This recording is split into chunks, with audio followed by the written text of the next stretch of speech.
bien, buenas tardes porque en este momento que vamos a hacer esta presentación pues es de tarde, ¿verdad? Estamos saludando a todos nuestros hermanos y amigos que pues nos acompañan a través de las transmisiones que hemos compartido con cada uno de ustedes. Y esta ocasión que es una tarde nublada de día santo, pero eso no le resta la importancia y el gozo, como dice el profeta Isaías, de estar en el día santo del Señor. Y estamos viviendo momentos trascendentales de la historia humana. Qué maravilloso es saber que nosotros contamos con la dirección de nuestro Dios. Y es por eso que podemos hablar de estas cosas con particularidad y con palabras no de pánico, no con palabras de desesperanza, eh, más bien con palabras de un futuro prominente, un futuro glorioso para todo aquel que oye, dice el Apocalipsis, todo el que tiene oído, que oiga. Y Dios desea que tú seas de ese grupo que oiga, pero no solo que oiga, sino que haga lo necesario para venir al Señor. Así que en esta tarde, antes de entrar a compartir este hermoso mensaje, quiero invitarles a orar, porque solo bajo la dirección divina podemos comprender la hermosa palabra de Dios. Oramos.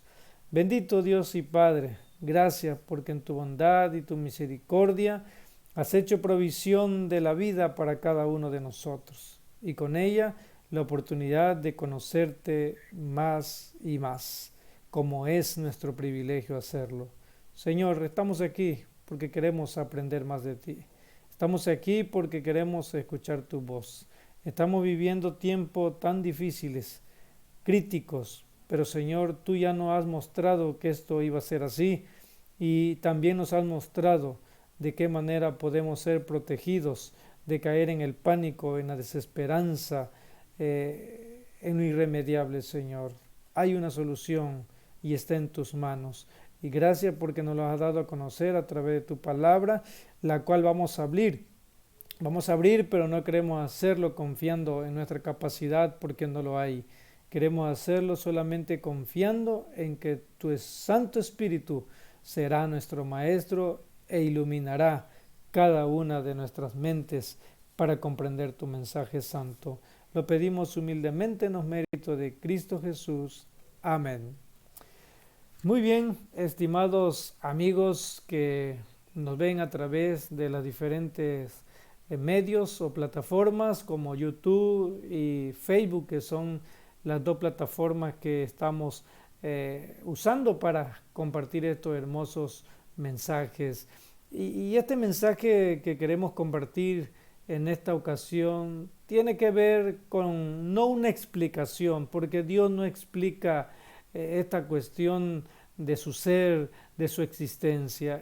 La Biblia no nos da evidencia de eso, sino más bien nos da evidencia de su carácter, cómo se expresa ese carácter en relación al ser humano y más aún nos revela lo que es su voluntad para con nosotros, que dice uno de los profetas mayores: yo sé los pensamientos que tengo para ustedes, son pensamientos de bien y no de mal. Así que vamos en esta hora a meditar en este hermoso mensaje que hemos titulado El joven y sus orígenes. Bueno, le pusimos este título ya que es un mensaje que tuvimos la oportunidad de compartir en una campaña juvenil hace unos días, pero el mensaje de la Biblia sabemos que es abarcante y abarca todas las edades de la existencia del ser humano. Y número uno, quiero a manera de introducción compartir un texto que no está en la presentación, pero que es necesario que nosotros lo consideremos, porque es un texto que nos muestra la evidencia por la cual usted y yo podemos confiar en el mensaje de la Biblia. Y dice la palabra de Dios en Isaías 46, versos 9 y 10. Acordaos de las cosas pasadas desde los tiempos antiguos, porque yo soy Dios y no hay otro Dios, ni hay nada semejante a mí, que anuncio lo porvenir desde el principio y desde la antigüedad lo que aún no era hecho, que digo mi plan permanecerá y haré todo lo que quiero. Así que, estimados hermanos, amigos, todos aquellos que tienen la oportunidad de poder ver esta presentación, podemos tener confianza en el mensaje bíblico. Ha habido siempre cuestionamiento de la palabra de Dios. La historia nos muestra que ella ha sido atacada cruelmente por poderosos, por reyes, por tiranos, y entonces Dios ha manifestado su poder y su voluntad al conservarla a través de las edades. Dicho sea de paso, sabemos y podemos comentar que la Biblia fue escrita, ¿verdad?, durante varios siglos, aproximadamente unos 15 siglos se tomó para completar el canon bíblico. Así que podemos ver que el mensaje que en ella se encuentra es un mensaje especial, es un mensaje de verdad, es un mensaje que vale la pena escuchar. Por eso es triste ver cómo muchos en nombre de la religión toman la palabra de Dios, pero como dice el apóstol Pedro, solo tuercen el mensaje, ¿verdad? Se salen del contexto y hacen aplicaciones que solo convenga a su filosofía personal. Y no puede ser así, hermanos, porque Cristo lo dijo allá en San Juan 12, ¿verdad? Y conoceréis la verdad y la verdad os hará libre. Nosotros necesitamos la libertad que Dios ofrece a través del conocimiento de su palabra. Así que no podemos andar adulterando la palabra de Dios, no podemos tomar lo que nos conviene, lo que nos agrada y entonces dejar de fuera aspectos. Disculpen tantito que necesitamos conectar el equipo. No podemos dejar de fuera verdades tan elementales de la palabra de Dios. Así que vamos a entrar entonces en materia esta tarde, ¿verdad? Ya dimos la introducción.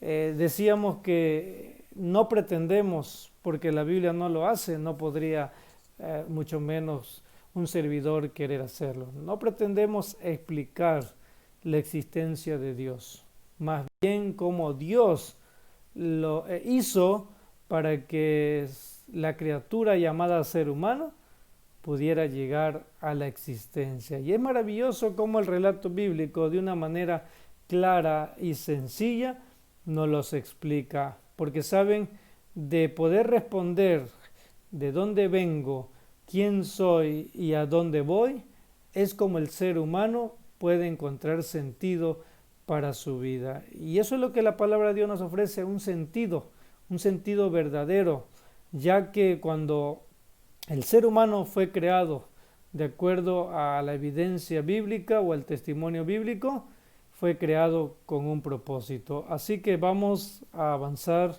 aquí tantito en nuestra presentación, ¿verdad? Para que podamos ver cuál es la palabra de nuestro Dios para este momento.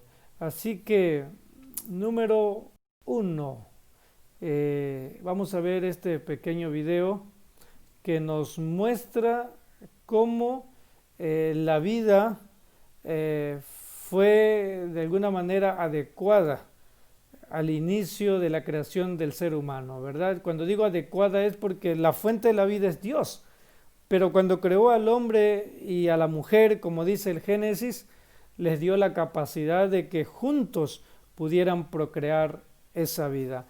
Así que veamos con atención este video porque nos muestra el milagro de la vida, como le hemos titulado. Agradecemos, ¿verdad?, a las páginas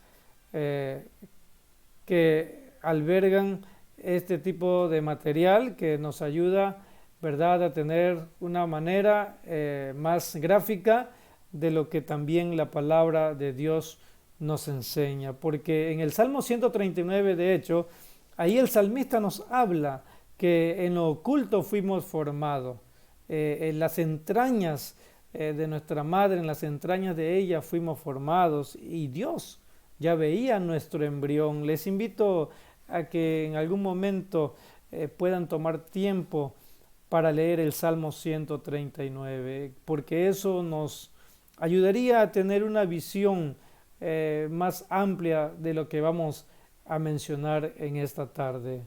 Así que toma, ¿verdad?, aproximadamente el tiempo natural del desarrollo de un ser humano, 9 meses, y comienza siendo un embrión tan infímimo, ¿verdad?, tan pequeño, pero finalmente llega a ser un ser humano con características particulares y que es una criatura también de Dios. Así que ahí podemos ver cómo los bebés van tomando forma y en las últimas semanas, ¿verdad?, solamente madura toda su composición, su estructura. Y es interesante, dice la sierva del Señor, que los bebés, ¿verdad?, desde las primeras semanas ya pueden percibir ciertas emociones a través de su madre estando en el vientre. Así que, estimados hermanos y amigos, qué maravilloso es saber que tenemos un Dios todopoderoso, a tal grado que la ciencia humana es tan finita. Ha podido, ¿verdad? Aquí tenemos una evidencia de cómo ha podido desarrollar la tecnología que nos puede hacer ver o tener una manera gráfica de lo que es la vida, pero cómo se desarrolla, no cómo se origina. Así que la Biblia dice claramente, ¿verdad?, que Dios es el autor de la vida. Y vamos a leer otro texto a manera de introducción también, que es Malaquías 2:10. Porque en este mundo, si recibiéramos estas palabras, las hiciéramos nuestra, no habría tanta desigualdad como actualmente la hay. Y estoy hablando en todas las esferas, porque este texto nos dice claramente, ¿no tenemos todos un mismo Padre?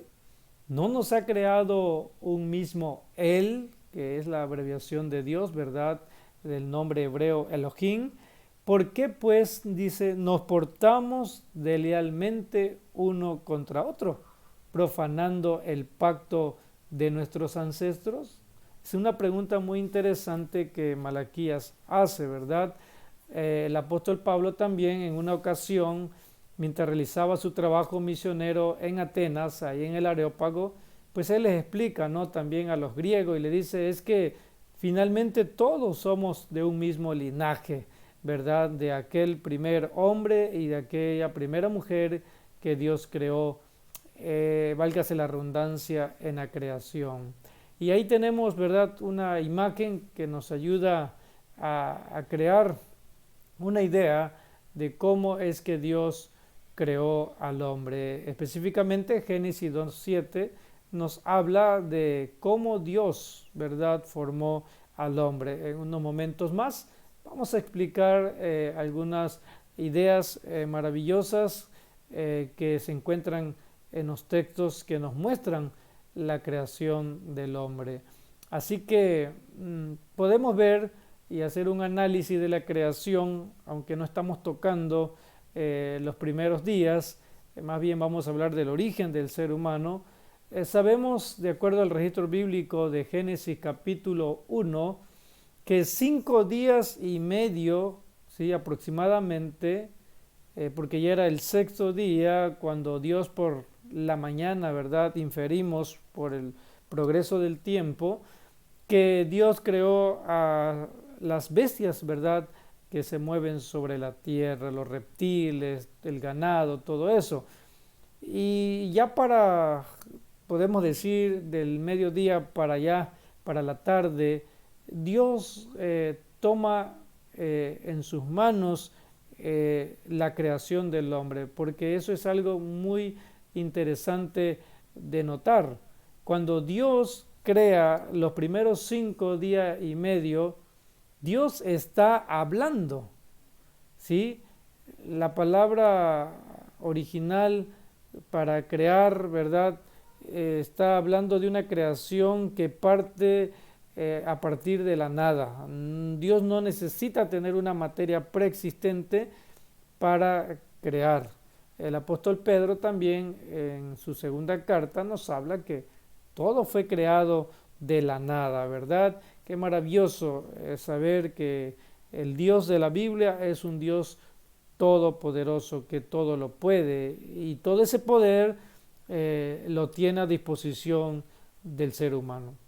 Así también entonces podemos notar en la creación que según Génesis 2:7 dice que cuando Dios crea al hombre, dice lo formó del polvo de la tierra. Algunas traducciones más exactas nos dicen que modeló, porque la palabra para modelar o formar que se usa en el texto de Génesis 2:7 tiene que ver con la idea de un alfarero cuando hace una vasija, ¿verdad?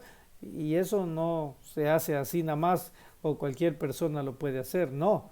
Tiene que ser un experto y el material que usa es especial, no es cualquier lodo.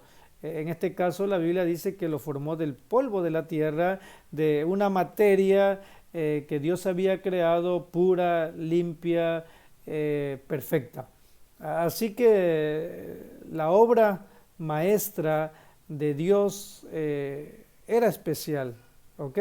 Entonces, en el mediodía restante del sexto día, ¿verdad? Dios modela con sus manos. ¡Qué maravilloso! Noten la diferencia. Todas las demás cosas fueron creadas por la voz, por el mandar, porque Dios tiene ese poder.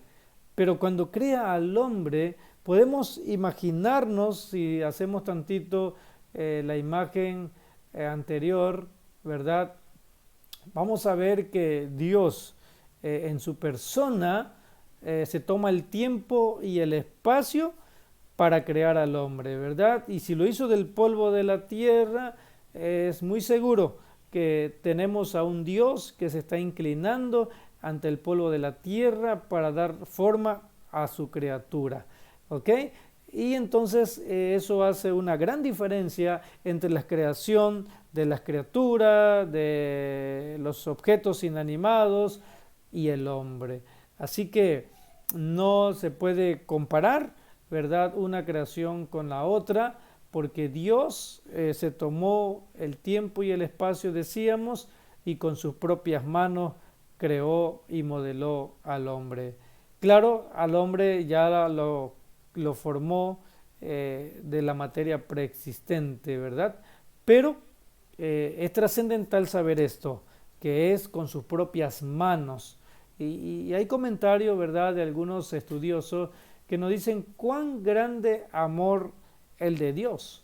Porque Dios, que lo trasciende todo, el tiempo y el espacio, y como vimos en Isaías 46, Dios conoce el porvenir desde el principio, y Dios sabía que el hombre iba a fallar, que el hombre lo iba a traicionar, y que en un momento de la historia de la humanidad, esas manos que él estaba creando en aquel momento, un día lo estarían clavando en una cruz. Maravilloso amor, es incomprensible, es insondiable, pero es expresable, ¿verdad?, de parte de nuestro Dios. Así que vamos a explicar un poquito lo que pasó cuando Dios creó al hombre.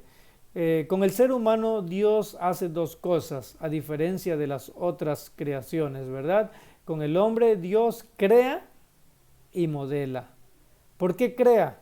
obviamente no, aunque se usa la misma palabra para crear en las otras criaturas, se deja de ver que cuando Dios dice que creó al hombre y lo hizo a su imagen, está hablando de una identidad y un rol, ¿sí? Obviamente no podemos considerar el texto que nos está expresando que el hombre y Dios son iguales. Dice, lo hizo a su imagen. Es un reflejo, es una expresión misma de Dios, pero con una naturaleza diferente.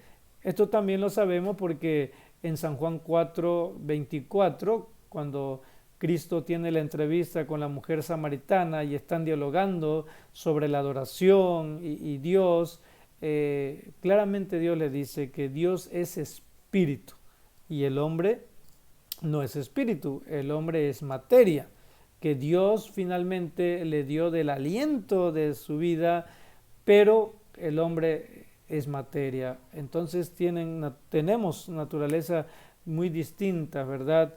Dios es la deidad y nosotros somos la criatura. Entonces cuando dice que Dios crea al hombre a su imagen, está diciendo que le da una identidad y un rol, cosa que se ve explicado en los siguientes versos de Génesis 1, 26, 27 en adelante. También entonces podemos reconocer o entender que cuando Génesis 2.7 dice que Dios formó o modeló al hombre, es porque le dio una forma y un diseño. Y hoy en nuestros días se habla mucho de eso, ¿verdad? Del diseño. Y tenemos que reconocer que cada diseño es único, es particular. Así que el hombre tiene dos cosas, ¿verdad?, muy importantes que Dios le da. Una identidad, un rol, y que mismo Génesis 1.27 lo aclara. El hombre y la mujer fueron creados a imagen de Dios, pero cada uno de ellos recibió un rol, una función diferente. Claro, en cuanto a valía, en cuanto a valor como criatura, ante Dios el hombre y la mujer tienen el mismo valor. Eso no lo vamos a ampliar, ¿verdad? No es nuestro objetivo en esta ocasión, porque muchos han expresado ideas negativas acerca de estos textos, ¿verdad? Diciendo que el hombre, o más bien que Dios es machista, ¿verdad? Porque quiere tener a la mujer sometida y todos esos conceptos errados. Pero la creación del hombre no nos muestra nada de eso. Cuando dice que varón y hembra los creó a la imagen de Dios, estamos diciéndonos claramente que ante Dios el hombre y la mujer tienen el mismo valor. Qué maravilloso, hermanos, qué maravilloso, amigos, es saber que no somos asunto de la casualidad. Aunque hay muchas cosas que después de la entrada del pecado se nos hace difícil comprender, aún así Génesis dice que nosotros somos creados a la imagen de Dios. Lo que tenemos que reconocer también entonces es que el pecado desvirtuó en el hombre esa imagen, no desvirtuó a Dios, sino la imagen que el hombre reflejaba de Dios se vio desvirtuada. Y es en eso lo que también, claro, la Biblia enfatiza, que es el propósito del plan de salvación, una vez más restaurar esa imagen de Dios en el ser humano. Pero qué maravilloso, ¿verdad? Nos da una identidad, un rol, y le da una forma y diseño. Y especialmente vamos a hacer énfasis en este estudio acerca de la primera característica de la creación del hombre, ¿ok? Cómo Dios lo crea y cuál es el rol, cuál es esa identidad que Dios le da. Y déjeme decirle que no es cualquier cosa. Aquí podemos tener el indicio, y no solo el indicio, sino la evidencia de lo que estamos mencionando. Dice aquí claramente una cita del libro Patriarcas y Profetas, la autora nos dice que una vez creada la tierra con su abundante vida vegetal y animal, fue introducido en el escenario el hombre, corona de la creación para quien la hermosa tierra había sido preparada, y a él se le dio dominio sobre todo lo que sus ojos pudieran mirar. Pues dijo Dios, hagamos al hombre a nuestra imagen, conforme a nuestra semejanza, y tenga potestad sobre la tierra. Y creó Dios al hombre a su imagen. Así que lo primero que se destaca de la identidad que hace que el hombre refleje o reciba la imagen de Dios es la autoridad, es su calidad de representante de Dios en la tierra y, como dice esta cita, teniendo el dominio y la soberanía sobre las criaturas o la creación de Dios. Vamos a ver este otro pensamiento de la revista El Heraldo del 24 de febrero de 1874. Dice que Adán fue coronado rey en el Edén. Se le dio dominio sobre toda cosa viviente que Dios había creado. Hizo de Adán el legítimo soberano de todas las obras de la mano de Dios. Así que, estimados hermanos y amigos, el hombre desde un inicio fue creado para tener autoridad. Es por eso que vemos que una vez aparecido el pecado, entra Dios y la criatura en un conflicto. Y la Biblia nos da evidencia, según Ezequiel 28 y Isaías 14, de cómo fue que se originó esta cuestión, ¿verdad? Que no fue de hecho aquí en la tierra, fue en el cielo. Yo no me voy a meter a explicar ahora esta cuestión, lo vamos a hacer en otra presentación, pero lo cierto es que cuando Lucas registra las tentaciones de Jesús por el enemigo, claramente el enemigo en la tentación que le pone a Jesús de que se postre y le adore y le va a dar todos los reinos y las riquezas de la tierra, él claramente dice que toda esta autoridad le fue, dice, entregada. Pero por la evidencia bíblica sabemos que no fue así. No le fue entregada de buena voluntad. Él la arrebató con engaño y dice el apóstol Pablo que cuando alguien obedece a otra persona, pues se hace esclavo, se somete a quien obedece. Y eso fue lo que pasó con Adán y Eva. Otra evidencia de lo que estamos diciendo, de que la autoridad que se le dio a Adán como representante de Dios, y esta cita dice que fue coronado rey en esta tierra, ¿verdad? Como soberano de todo lo creado de Dios, Dios le da esa autoridad. Por eso dice que le dio su imagen. También tenemos como evidencia de que fue el enemigo, al engañarlo, que le arrebata esa autoridad, por lo que tenemos registrado en el libro de Job. En los primeros 2 capítulos del libro de Job vemos el conflicto entre el bien y el mal. Y es donde vemos al enemigo llegando a las cortes celestiales. ¿Por qué? ¿Por qué llega el enemigo a las cortes celestiales si ya había sido expulsado cuando se reveló en el cielo? Bueno, es allí donde logramos entender este asunto de la autoridad, que es un rasgo o una característica de la imagen de Dios en el hombre. Entonces ahí dice claramente que él va al concilio porque Dios está convocando a sus criaturas de otros mundos que entendemos existen en el universo, y entonces el enemigo también llegó allí como representante de la tierra, y es esa autoridad que el enemigo le robó al hombre, la que Cristo le vino a arrebatar cuando vino a esta tierra y murió en la cruz del Calvario. Por eso Cristo, antes de morir, él dice en San Juan que ve al enemigo caer como un rayo.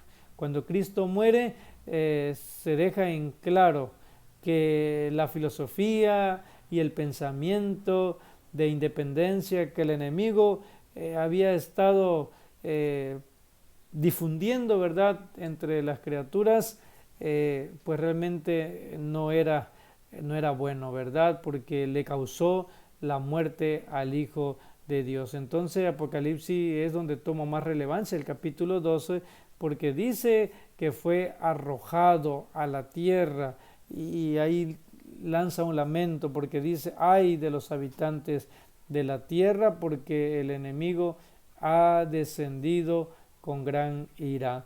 Así que dejando tantito a un lado esta explicación que hemos dado, ¿verdad?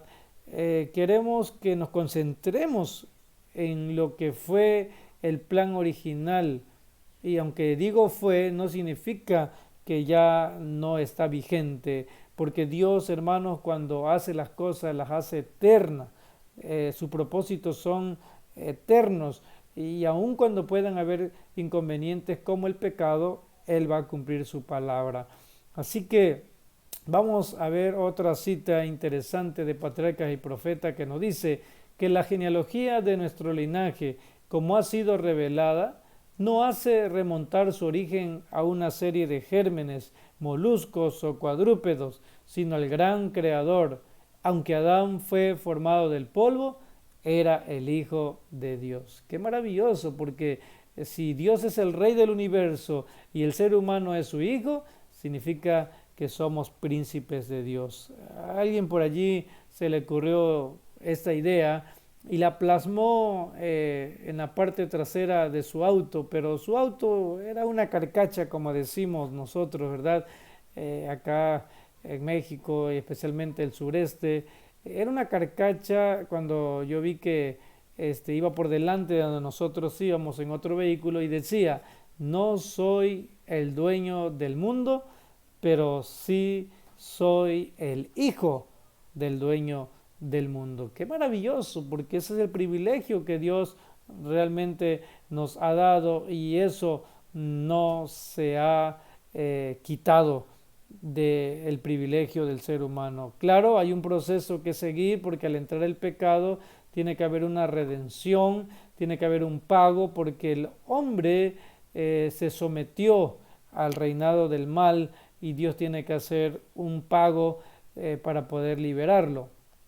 Así que vamos a seguir viendo el ideal, porque aunque el pecado hoy todavía predomina, desde aquel mismo momento Dios implementó un plan de salvación.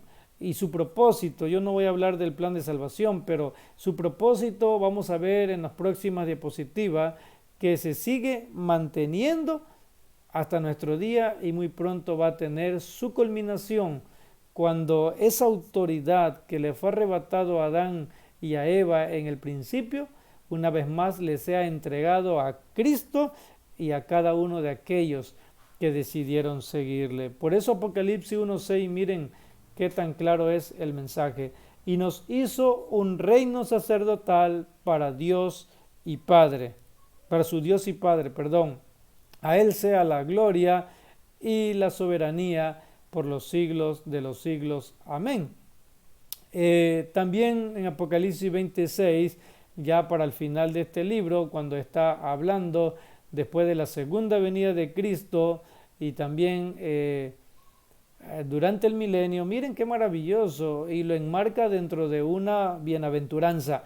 Bienaventurado y santo el que tiene parte en la primera resurrección.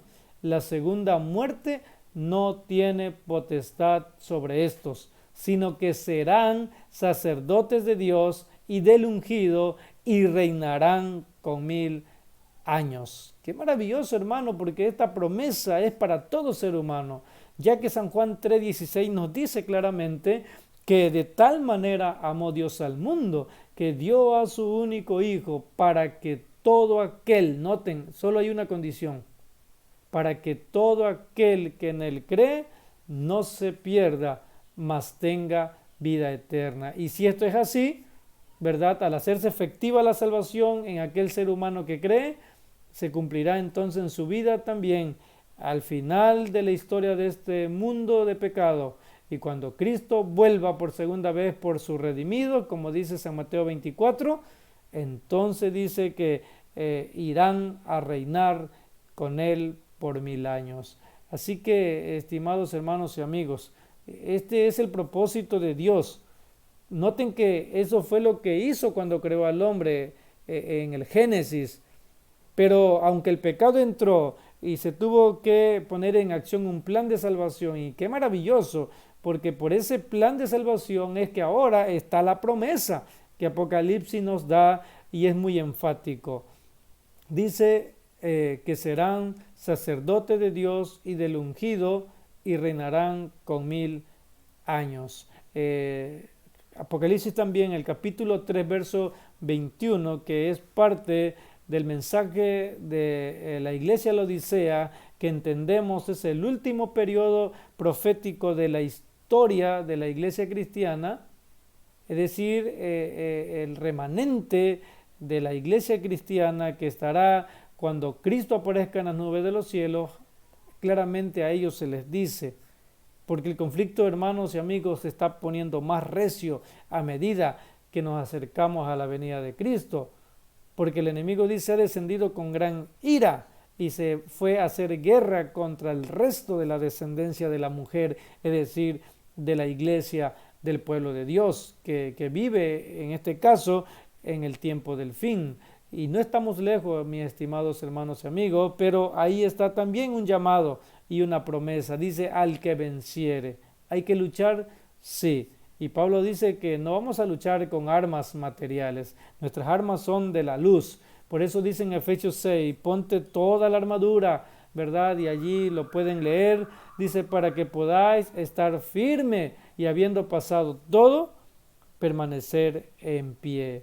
Pero, estimados hermanos y amigos, el énfasis es, Dios seguirá cumpliendo su propósito en cada ser humano que le cree a Él, que acepta a Cristo como su Salvador personal. Porque eso es lo que nos está diciendo, ¿verdad?, en este texto. Creámoslo. Dios quiere que tú seas un príncipe en su reino, como lo fue Adán en un inicio. Por eso mandó a Cristo a pagar el precio de nuestro rescate. Pero es tu decisión, es mi decisión lo que hará que esto sea posible. Claro, entramos en un proceso de preparación para el reino eterno.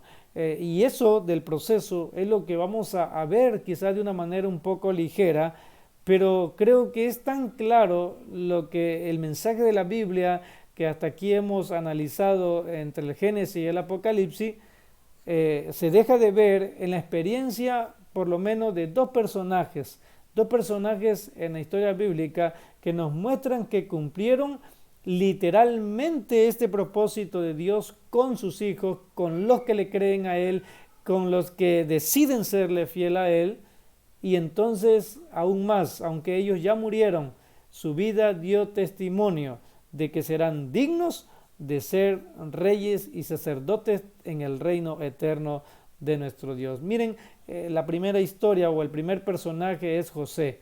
Ahí en Génesis 41, 38 al 44 vamos a poder ver claramente de que cuando después de una serie de circunstancias difíciles por las cuales José tuvo que pasar, a tal grado que es vendido por sus propios hermanos, aunque el plan no era que lo vendieran, el plan era aniquilarlo.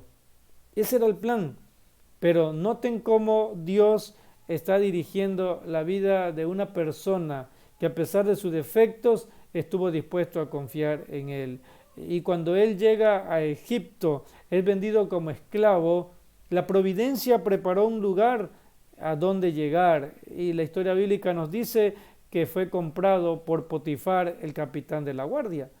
Y fue allí, bajo el mando de este amo, que José logra dar evidencia de sus extraordinarias capacidades que Dios le ha dado en la administración y dirección, ¿verdad?, de las personas y en este caso de una casa, ¿verdad?, un mayordomo eficiente, a tal grado que Potifar dice, bueno, pues ya no me tengo que preocupar de nada, todo está perfecto, en mi hogar, en mi casa, todo está bajo control en las manos de José. Solo me cuido del pan que me voy a llevar, de hecho, nada a la boca, y pues el asunto de su esposa, ¿verdad?, que era donde José no podía tener potestad. Pero en todo lo demás, José era el amo y señor prácticamente.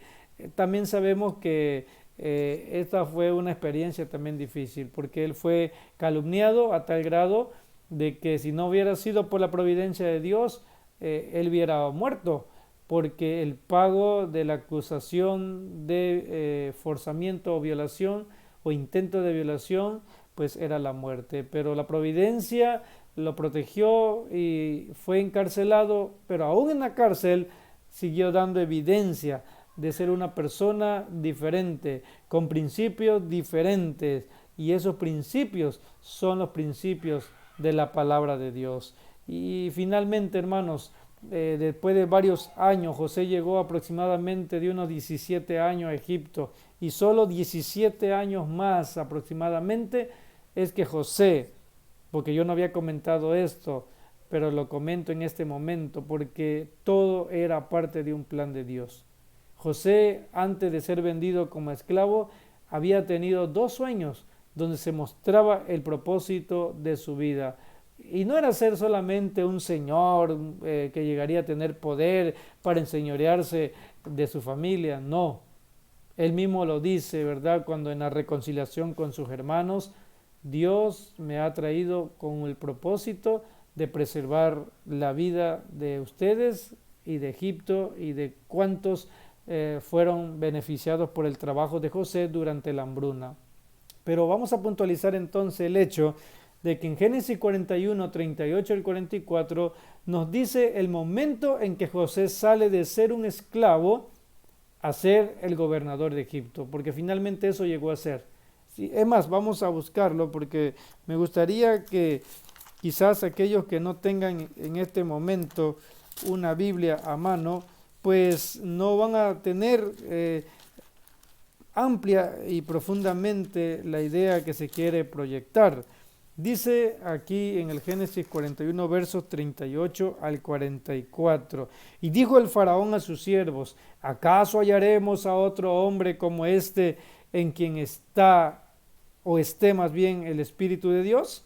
Y dijo el faraón a José, después de haberte dado a conocer Dios todo esto, no hay entendido ni sabio como tú. Tú estarás sobre mi casa y por tu palabra se gobernará, noten, todo mi pueblo. Solamente en el trono seré mayor yo que tú. Dijo además el faraón a José, yo te he puesto sobre toda la tierra de Egipto. Entonces el faraón se quitó el anillo de su mano y lo puso en la mano de José. Lo hizo vestir de ropas de lino finísimo y puso un collar de oro en su cuello. Lo hizo subir en su segundo carro y pregonaba delante de él, doblad la rodilla.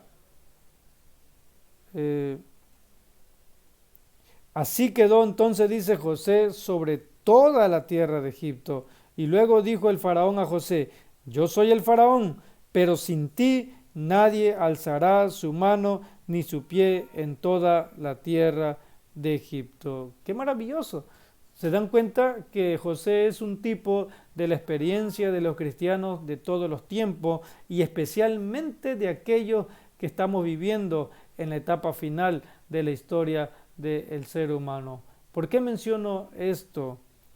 Porque la vida cristiana es un camino quizás escabroso, porque el camino angosto es así, dificultoso, pero Cristo lo dijo, al final está la vida eterna. El camino ancho y espacioso, cómodo, ese lleva a la perdición.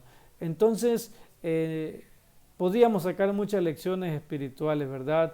Pero quiero completar esta explicación de cómo Dios cumple su propósito en sus hijos de manera literal en el caso de José y en el siguiente caso que vamos a ver, pero aún más es la expresión del plan de Dios en la vida de todo ser humano cuando Cristo venga, porque cuando Cristo venga por segunda vez, dice San Mateo 24, ya no vendrá como el Cordero de Dios que quita el pecado del mundo, ya no vendrá como un bebé indefenso a nacer en un pesebre, dice que vendrá con gran poder y gran gloria, como Rey de Reyes y Señor de Señores, dice Apocalipsis 19. Así que cada uno de los hijos de Dios, cada uno de aquellos que acepten su mensaje de salvación, llegarán a ser príncipes en el reino de Dios. Y el segundo personaje también es conocido y no en balde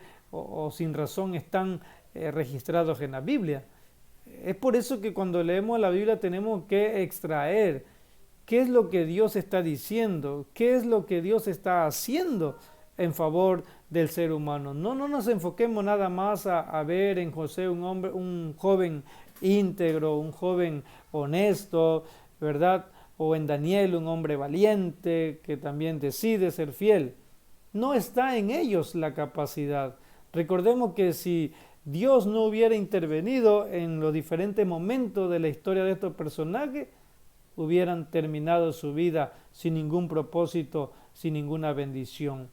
Pero es la fe, obviamente, de cada personaje puesta en Dios, es donde Dios actúa y cumple sus propósitos de bendición, de prosperidad, y a través de estos ejemplos el Señor nos está mostrando que el propósito original, que seamos a su imagen, que tengamos una autoridad especial, una vez más sea restaurada a cada ser humano que acepte su gracia. Y entonces el segundo personaje es Daniel, porque prácticamente sucede lo mismo y llegan a tener tanto José como Daniel el señorío de los reinos de su momento, ¿verdad? José en Egipto y Daniel no solo una ocasión con Babilonia, sino también con Media y Persia. Y claramente en Daniel 2:48 tenemos expresado, ¿verdad?, cómo Daniel finalmente llega pues a ser un soberano, no por sobre el monarca humano del momento, pero realmente es él el que gobierna los reinos de aquellos tiempos, ¿verdad? Y en Daniel 2:48 el texto bíblico nos dice lo siguiente: entonces el rey dice engrandeció a Daniel y le dio muchos honores y grandes dones y lo hizo gobernador de toda la provincia de Babilonia y jefe supremo, noten, de todos los sabios de Babilonia. Por eso desde un inicio, cuando Daniel y sus amigos deciden ser fieles, especialmente Daniel, porque en el 1:8 dice que Daniel se propuso en su corazón no contaminarse, no ceder a las exigencias del rey pagano, sino mantenerse fiel a las enseñanzas de su Dios que había recibido en su hogar. Así que, estimados hermanos y amigos, Dios nos está hablando a través de la historia de estos personajes. ¿Cuál es su propósito con nuestra vida? Es cierto, no podemos literalizar, por eso decía, esto es una evidencia de cuál es el propósito final de la salvación, pero que aún en la presente, cuando los discípulos les preguntaron a Jesús, ¿y qué hay para nosotros que lo hemos dejado todo? Claramente Jesús les dice que en esta vida recibirán 100 veces más, pero que aún en la vida venidera recibirán muchas otras bendiciones. ¿Se dan cuenta? Entonces, estos personajes cumplen en las manos de Dios ese propósito de manera literal, pero aún más de manera, vamos a decirlo así, escatológica, cuando en aquel momento final Cristo reciba el reino, y como dice Daniel 2, también el pueblo de Dios recibirá ese reino en heredad. Así que podemos ir concluyendo en que así como José y Daniel fueron llamados a triunfar, porque ellos hubieran podido dejarse llevar por la corriente de este mundo, la corriente de su tiempo, porque llegaron a países idólatras, paganizados al 100%, donde se practicaba la hechicería, el ocultismo, y había muchas riquezas. Se le ofrecieron también muchos honores, pero en realidad ese honor y el poder pertenecen a Dios. pero ellos no estuvieron dispuestos a negociar con el pecado. Ellos decidieron ser fieles. Por eso en este momento Apocalipsis 3:21 nos hace un llamado y una invitación. Un llamado, una invitación y también una promesa. Y esta es para cada uno de nosotros, ya que hace unos momentos mencionaba que el mensaje a la Odisea es el mensaje para la iglesia que vive y vivirá antes de que Cristo aparezca en las nubes de los cielos. Y claramente el verso dice: al vencedor le concederé que se siente conmigo en mi trono, así como yo he vencido y me he sentado con mi Padre en su trono. José y Daniel ya fueron vencedores en su momento. Ellos solo están aguardando, como dijo Pablo, la corona de la vida. Y tú, mi hermano, tú, mi amigo, ¿qué vas a responderle al Señor? Porque es Cristo el que está hablando en Apocalipsis 3:21, al que venciere. Y saben que no es imposible vencer, ya que Pablo dice que en Cristo somos más que vencedores y lo menciona en muchas ocasiones, y si él lo menciona inspirado por el Espíritu es porque es verdad. Así que tú y yo nos resta tomar la decisión. ¿Queremos ser vencedores o queremos ser fracasados? Porque solo habrá dos destinos: vida o muerte. Vida para los vencedores y muerte para los perdedores. Pero ¿quiénes perderán?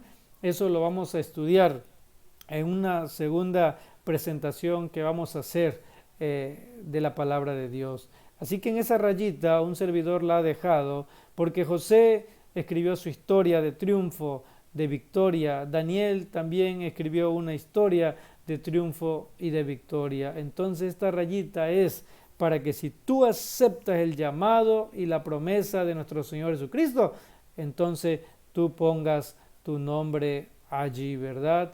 Y entonces la palabra de Dios termina diciéndonos, especialmente a los jóvenes, porque es en la juventud donde vemos el mayor estrago del pecado en nuestros días.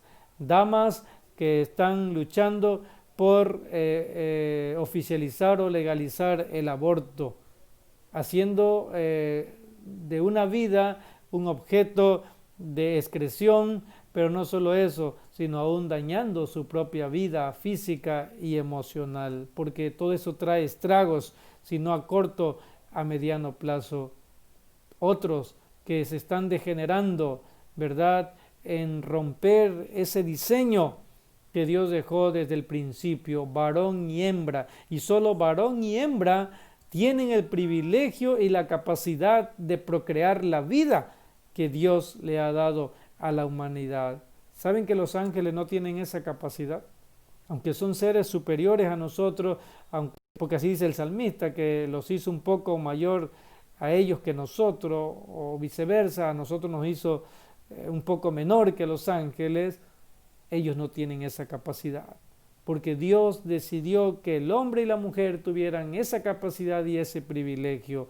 Así que, estimados hermanos y amigos, hoy cuando el enemigo de las almas, porque mucha gente no se apercibe de eso, mucha gente no cree que exista un enemigo, no cree que exista el pecado, pero no lo cree porque no desea ver en su vida un cambio. Quieren ser felices, pero a su manera, no a la manera de Dios, y se respeta.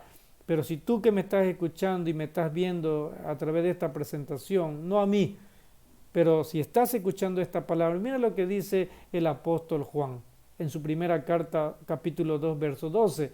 Os digo a vosotros, hijitos, otra versión dicen jóvenes, porque los pecados han sido perdonados a causa de su nombre. Así que el mensaje, en primer lugar, nos deja en claro y nos recuerda para aquellos que en algún momento han caminado el camino de la vida cristiana y se han apartado, nos recuerda el apóstol Juan que nosotros ya hemos sido perdonados. Nadie debería perderse cuando Cristo venga. Nadie debería quedarse arruinado por la eternidad. porque Cristo ya pagó el precio de nuestro pecado. Pero no todo termina allí. Dice en la misma carta, en el verso 14, os estoy escribiendo, jóvenes, porque sois fuertes, y la palabra de Dios permanece en vosotros, y habéis vencido al maligno. Y qué maravilloso, ¿saben? A mí me gusta esta carta y este mensaje en particular, porque el que lo escribe fue el discípulo más joven que siguió a Jesucristo durante su ministerio. Juan era el discípulo más joven, se cree que tenía entre unos 16 o 17 años, casi lo mismo que Daniel y sus amigos, casi lo mismo que José. Y de alguna manera yo quiero decirlo así, muchachos, porque lo he visto en mi vida. Dios tiene un aprecio especial por la juventud, pero muchos estamos siendo engañados por las cosas de este mundo, por el enemigo falaz. Y aquí hay una clave que Dios nos da. Y Juan la tomó, porque saben que además de ser el más joven y podríamos decir el más inmaduro de todos los discípulos de Jesús, también era uno de los que tenía un temperamento muy airoso, a tal grado que él y sus hermanos, Cristo le pone de sobrenombre los hijos del trueno. Ya se podrán imaginar una ocasión cuando fueron a predicar y no fueron bien recibidos en una localidad de Samaria. Dice que al venir ellos ante Jesús le dicen, Señor, esta gente no quiere oír. ¿Quieres que mandemos que caiga fuego del cielo y lo destruya? ¿Se dan cuenta? Pero ¿saben qué maravilloso? Hechos de los Apóstoles nos narra y nos dice que ese discípulo iracundo, enojón, airoso, al estar cada día cerca del Maestro y decidir, porque tienes que decidirlo. Si tú no decides seguir la palabra de Dios, no va a pasar nada en tu vida, pero en la de Juan sí. Y saben, otra evidencia maravillosa de esa transformación que Dios obró en Juan es cuando dice que estando en la última cena, aquella noche en el aposento alto, el único, noten, el único que tuvo la confianza de recostarse sobre el pecho de Jesús fue Juan.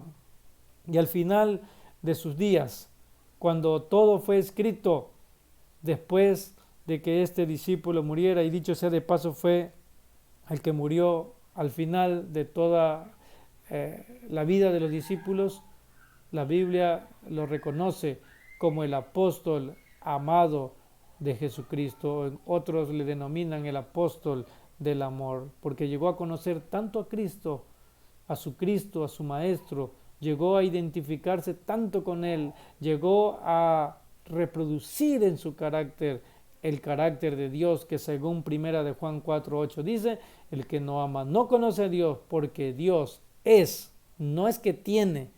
Dios no tiene amor, Dios es amor, es decir, es la fuente, es el origen. Y si tú y yo queremos reflejar ese carácter, entonces necesitamos venir a la fuente del amor que es Cristo Jesús.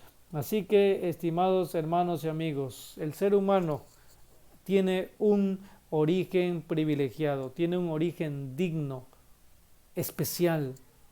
El pecado ha desvirtuado, es cierto, pero la palabra de Dios nos invita a vencer el mal por la sangre de Cristo Jesús. Y al que venza, se le dará que gobierne a las naciones al lado de Jesucristo. Al que venza, se le dará que se siente en el trono del Todopoderoso. Así que, estimado hermano y estimado amigo que me has escuchado y me has visto, claro, no a mí, a la palabra de Dios, te invito a que consideres el tiempo que estamos viviendo, pero no te desesperes, aunque pareciera que el mal está triunfando, cuando el engaño prolifera en todas las esferas, aún en el mundo religioso, hay una fuente que es segura donde podemos encontrar la verdad, y es la palabra de Dios. Te animo y te invito a que sigas estudiando la palabra de Dios. Te invito a que sigas escuchando los mensajes que de ella